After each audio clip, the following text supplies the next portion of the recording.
अस्सलाम वालेकुम दोस्तों, कैसे हैं आप सब। उम्मीद करता हूँ सब खैर आफियत से होंगे। अच्छा, आज के लेक्चर में हम देखने वाले हैं कि स्टैक विजेट क्या होता है। तो सबसे पहले क्रिएट करते हैं फ्लटर का एक न्यू प्रोजेक्ट और इसका नाम रखते हैं स्टैक विजेट। क्रिएट करते हैं। तो सबसे पहले इस सारे कोड को डिलीट करते हैं और यहाँ से अपना कोड लिखना स्टार्ट करते हैं। सबसे पहले मटेरियल को इंपोर्ट करते हैं और यहाँ पर एक मेन फंक्शन होगा, उसके अंदर जो है रन ऐप करेंगे। ठीक है, इसके अंदर हमने एक विजेट पास करना है। यहाँ पर क्रिएट कर लेते हैं स्टेटलेस विजेट माई ऐप। आप कुछ भी नाम दे सकते हैं और यहाँ से रिटर्न करवाएं मटेरियल और यहाँ पर माई ऐप को दे दें। ठीक है, अब पहली स्क्रीन क्रिएट करते हैं। यहाँ पर लिप के ऊपर हैं, एक डायरेक्टरी बनाएं स्क्रीन्स के नाम से और इसके अंदर पहली स्क्रीन जो होगी उसका नाम हम रखेंगे होम। और इस होम के अंदर जो है अपनी एक डॉट फाइल क्रिएट करते हैं होम स्क्रीन के नाम से और इसके अंदर उसी तरह मटेरियल को इंपोर्ट करने के बाद एक स्टेटलेस विजेट होम स्क्रीन क्रिएट करेंगे और यहाँ रिटर्न करवाएंगे स्कैफोल्ड और इसके अंदर ऐप बार का जो बैकग्राउंड कलर है ब्लू दे देते हैं। ठीक है, और यहाँ पर मटेरियल ऐप के अंदर आकर यहाँ इसे बताते हैं कि हमारी पहली स्क्रीन जो है वो होम स्क्रीन होगी। अब रन करते हैं जी। तो हमारी एप्लीकेशन रन हो चुकी है। अब आते हैं होम स्क्रीन के अंदर, बॉडी के अंदर यहाँ पर यूज़ करते हैं स्टैक। ठीक है, तो ये स्टैक जो है उसी तरह है जैसे रो, कॉलम और लिस्ट व्यू हमने देखा था। और कॉलम और रो के अंदर हम जो है विजेट्स को वर्टिकली या हॉरिजॉन्टली अलाइन करते थे। तो स्टैक जो है इन सब से मुख्तलिफ है। स्टैक के अंदर ये होता है कि स्टैक की फॉर्म में हम विजेट को रखते हैं, यानी कि एक विजेट नीचे है, फिर उसके ऊपर और विजेट है, उसके ऊपर और है, इसी तरह एक स्टैक बनता है। यहाँ पर चलते हैं, एक कंटेनर क्रिएट करते हैं। इसका कलर हम रखते हैं रेड। ठीक है, इसका हाइट 200 और विड्थ भी 200। यहाँ आप लोगों को ठीक से समझ आएगी। तो अब देखें, यहाँ पर जो है टॉप लेफ़्ट कॉर्नर के ऊपर एक कंटेनर आ चुका है। इसी तरह इसके बाद अगर हम एक और कंटेनर लें, इसका कलर हम ब्लू कर दें और इसके अंदर जो है हाइट और विड्थ 100 करते हैं। ठीक है, अब आप लोग देखेंगे कि इनमें डिफरेंस क्या है।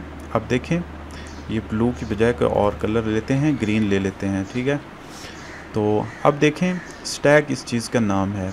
एक विजेट है जो कि हमने पहले बनाया है तो वो नीचे आ गया, उसके बाद जो विजेट बनाएंगे वो उसके ऊपर आ जाएगा। इसी तरह एक और विजेट लेते हैं कंटेनर और इसका कलर जो है एम्बर ले लेते हैं। इसकी जो है हाइट 50 और विड्थ भी 50 कर लेते हैं। अब देखें, ये उसके ऊपर आ जाएगा। इसी तरह जितने भी विजेट क्रिएट करेंगे, जो लिस्ट में हम नीचे चलेंगे ना, तो नीचे वाला विजेट सबसे ऊपर आएगा, पहले वाला सबसे नीचे, उसके बाद वाला उसके ऊपर, फिर उसके बाद वाला उसके ऊपर। इसी तरह एक स्टैक बनेगा। तो इसी तरह कोई भी सिचुएशन ऐसी हो सकती है कि आपको विजेट्स स्टैक की फॉर्म में यूज़ करने हैं, तो आप इस तरह से यूज़ कर सकते हैं।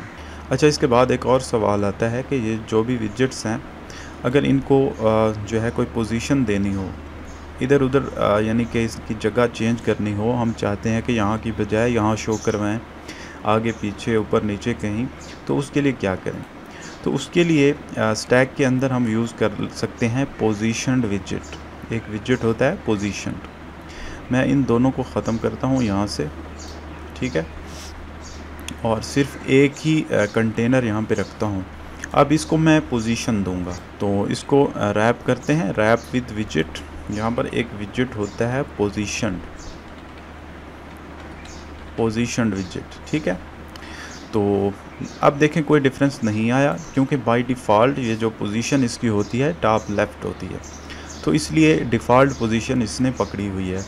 अगर हम इसकी पोजीशन को चेंज करना चाहते हैं तो क्या करें। तो मैं चाहता हूँ इसकी टॉप लेफ़्ट की बजाय टॉप राइट कर दूँ।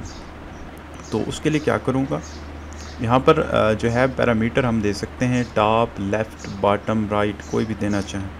तो यहाँ पर मैं करता हूँ राइट से मैं इसका जो है फासला 0 करता हूँ, तो ये राइट की तरफ चला जाएगा। बाय डिफ़ॉल्ट जो इसका टॉप होता है बाय डिफ़ॉल्ट 0 होता है। ठीक है, तो ये टॉप राइट से यहाँ पर चिपका रहेगा।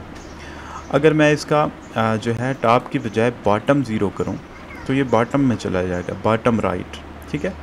अगर मैं इस राइट की बजाय यहाँ लेफ़्ट करूँ तो ये बॉटम लेफ़्ट में आ जाएगा। इसी तरह इसकी पोजीशन हम जो भी सेट करेंगे ये उसी को ही पकड़ लेगा। अच्छा, अगर हम इसकी पोजीशन यहाँ पर हम 0 है, जैसे 0 है, अगर मैं इसको 10 कर दूँ तो क्या होगा, ये यहाँ से थोड़ा फासला छोड़ देगा, यानी लेफ़्ट से 10 की जगह छोड़ देगा।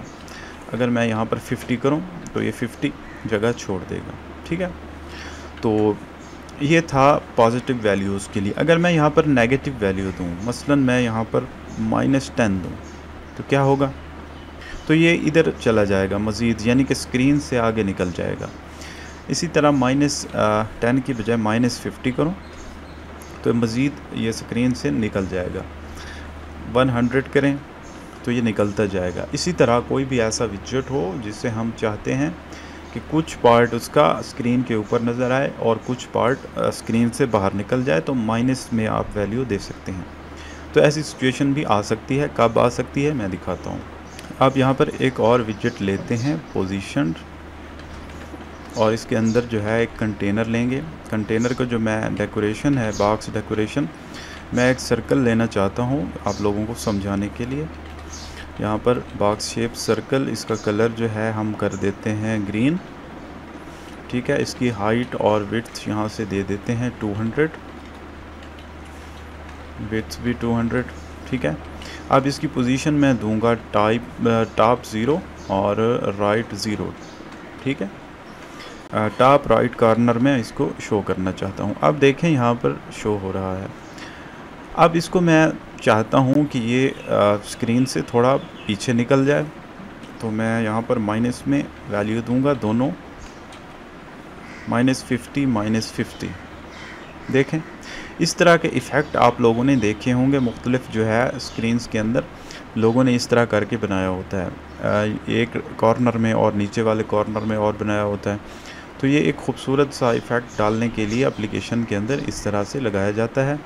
जैसा कि इसको अगर जो है इसका मैं इसके अंदर थोड़ा सा अल्फ़ा ले लूँ, यानी कि विद अल्फ़ा, यानी कि ओपेसिटी मैं इसकी 128 कर दूँ, तो अब देखें इसकी ट्रांसपेरेंसी कुछ कम हुई है।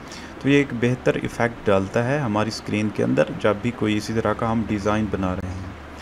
तो इसी तरह आप अपनी जो भी सिचुएशन है उस हिसाब से पोजीशन दे सकते हैं विजेट्स को। स्टैग जहाँ पे यूज़ करना हो आप कर सकते हैं।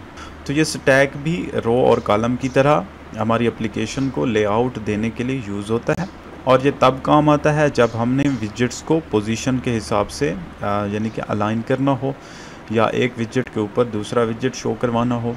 तो इस तरह की सिचुएशंस को हैंडल करने के लिए स्टैग का यूज़ किया जाता है। तो आप लोग इसकी प्रैक्टिस करें। कोई भी क्वेश्चन हो तो आप मुझसे पूछ सकते हैं। तो आज के लिए इतना ही, मिलते हैं नेक्स्ट ट्यूटोरियल में। ओके, अल्लाह हाफ़िज़।